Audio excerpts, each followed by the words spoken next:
ನಿನ್ನೆ ಸುಮಾರು 10:30 11 ಗಂಟೆಯಲ್ಲಿ ವರುಣಾ ಕ್ಷೇತ್ರ ನರಸೀಪುರ ತಾಲೂಕು ಮೈಸೂರು ಜಿಲ್ಲೆ ನಮ್ಮ ಉಪ್ಪಾರವರೊಬ್ಬರು ತಾಯಿ ತಂದೆ ಮಗಳು 3 ಜನ ಸೂಸೈಡ್ ಮಾಡ್ಕೊಂಡಿದ್ದಾರೆ. ಅದು ಒಂದು ಡೆತ್ ಸರ್ಟಿಫಿಕೇಟ್ನ ಬರೆದಿಟ್ಟಿದೆ. ನಂತರ ನನಗೆ ಇಂಥವನು ಡೆತ್ ನೋಟ್ನ ಬರೆದಿಟ್ಟು ಇಂಥವನು ನನಗೆ ಚಿತ್ರಹಿಂಸೆ ಕೊಟ್ಟು ನಮ್ಮ ಸಾವಿಗೆ ಅವನೇ ಕಾರಣ, ಅವನಿಗೆ ಶಿಕ್ಷೆ ಆಗಬೇಕು, ನಮ್ಮ ಬಾಳ್ನೆಲ್ಲ ಹಾಳು ಮಾಡಿ ನಮ್ಮ ಈ ಪರಿಸ್ಥಿತಿ ಮಾಡೋಕ್ಕೆ ಅವನೇ ಕಾರಣ ಅಂತ ಕೊಟ್ಟಿದ್ದಾರೆ, ಉಲ್ಲಾಸಗೌಡ ಅಂತ.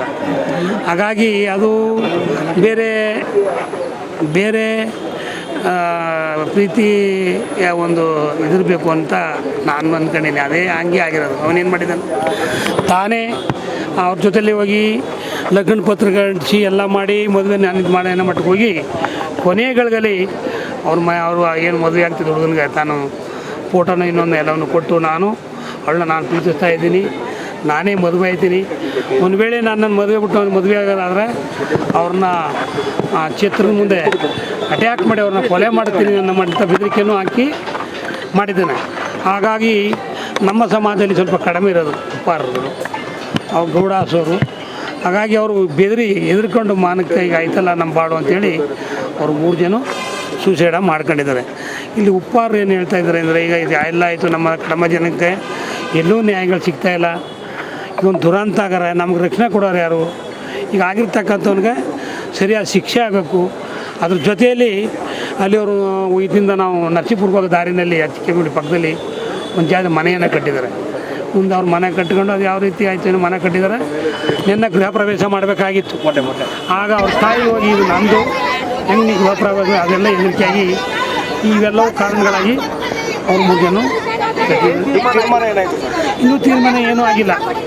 ಬಟ್ ನಾನು ಬೇಡಿಕೆ ಅಂದರೆ ಅವರು ಈಗ ಅವ್ನಿಗೆ ಶಿಕ್ಷೆ ಆಗಬೇಕು ಎಲ್ಲ ಕೇಳೋದೇ, ಪರಿಹಾರ ಕೊಡೋದು ಎಟ್ಕೋಚನು.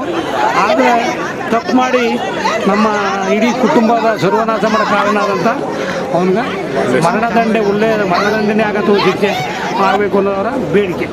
ಇನ್ನೊಂದು ಉಳಿದಿರ್ತಕ್ಕಂಥ ಅಳಿಯ ಮತ್ತು ಮುದುಕಮ್ಮ, ಅಜ್ಜಿ ಮತ್ತು ಮಗಳು 3 ಜನ ನಮ್ಮ ಈ ಜಾಗ ಅವ್ರು ಕಟ್ಟಿರ್ತಕ್ಕಂಥ ಜಾಗನ ನಮಗೆ ಮಾಡ್ತಕ್ಕಂಥದ್ದು ಆಗಬೇಕು. ಸರ್ಕಾರದಿಂದ ಸೂಕ್ತ ಪರಿಹಾರನ ಕೊಡ್ತೀನಿ ಅಂತ ಬೇಡಿಕೆ ಇಟ್ಟಿದೆ. ಅಲ್ಲಿ ಅದು ನಮ್ಮ ಮಾಜಿ ಮುಖ್ಯಮಂತ್ರಿ ಆದಂಥ ಸಿದ್ದರಾಮಯ್ಯನವರ ಕ್ಷೇತ್ರ ಆಗಿದೆ. ಅವ್ರ ಮಗ ಯತೀಂದ್ರ ಸಾಹೇಬರು ಅವರು ಮಂತ್ರಿಗೆ ಬರ್ತಾಯಿದ್ದಾರೆ. ಅವ್ರು ನಾನು ಮಾತಾಡಿ ಸರ್ಕಾರದಿಂದ ಕಾನೂನುಬದ್ಧವಾಗಿ ಕೊಡೋದಿದ್ರೆ ಕೊಡಿಸ್ತಕ್ಕಂಥದ್ದು ವೈಯಕ್ತಿಕವಾಗಿ ವೈಯಕ್ತಿಕವಾಗಿ ಪರಿಹಾರ ಕೊಟ್ಟು ಅವರ ಮುಂದೆ ಜೀವ ಮಾಡ್ತಕ್ಕಂಥದ್ದನ್ನು ನಾವು ಮಾಡ್ತೀವಿ. ಯಾರು ಒಪ್ಪಿಸ್ಬೇಕು ಯಾಕಂದ್ರೆ ಸುತ್ತಮುತ್ತ ಇದ್ದಾಗ ನಮ್ಮ ಒಬ್ಬರು ಹಿರಿಯ ಸಹಕಾರಿ ಮಾದೇಗೌಡರು ಅಂತ ಮಾದೇವ ಭಾಳ ಆತ್ಮೀಯನ ಫೋನ್ ಮಾಡಿ ಮಾತಾಡಿದ್ದೀನಿ. ನಾನು ನಿಮ್ಮ ಜೊತೆ ಇರ್ತೀನಿ, ನಾನು ಖಂಡಿತವಾಗಿ ಆ ಜಾಗ ಕೊಡ್ತಕ್ಕಂಥದ್ದು ಅವ್ರಿಗೆ ಸೂಕ್ತವಾಗಿ ಏನು ಅವ್ರ ಬೇಡಿಕೆ ತಕ್ಕಾಗಿ ಸ್ಪಂದಿಸ್ತಕ್ಕಂಥ ಕೆಲಸ ಮಾಡ್ತೀನಿ ಅನ್ನೋ ಮಾತನ್ನು ಹೇಳಿದ್ದಾರೆ. ಈಗ ನನಗೆ ಬೇಕಾದ ಜನಗಳೆಲ್ಲ ಪರಿಚಯ ಇರ್ತದೆ. ಈಗ ಸಾರಮ್ಮ ಯೇಸು ಬಂದಿದ್ದಾರೆ. ನಾವೆಲ್ಲ ಕೂತು ಮಾತಾಡಿ ಅವ್ರಿಗೆ ಆದಷ್ಟು ನ್ಯಾಯ ದೊರಕಿಸ್ತಕ್ಕಂಥದ್ದು, ಜನಗಳಿಗೆ ಶಿಕ್ಷೆ ಆಗ್ತಕ್ಕಂಥದ್ದನ್ನು ಮಾಡ್ತಾರೆ.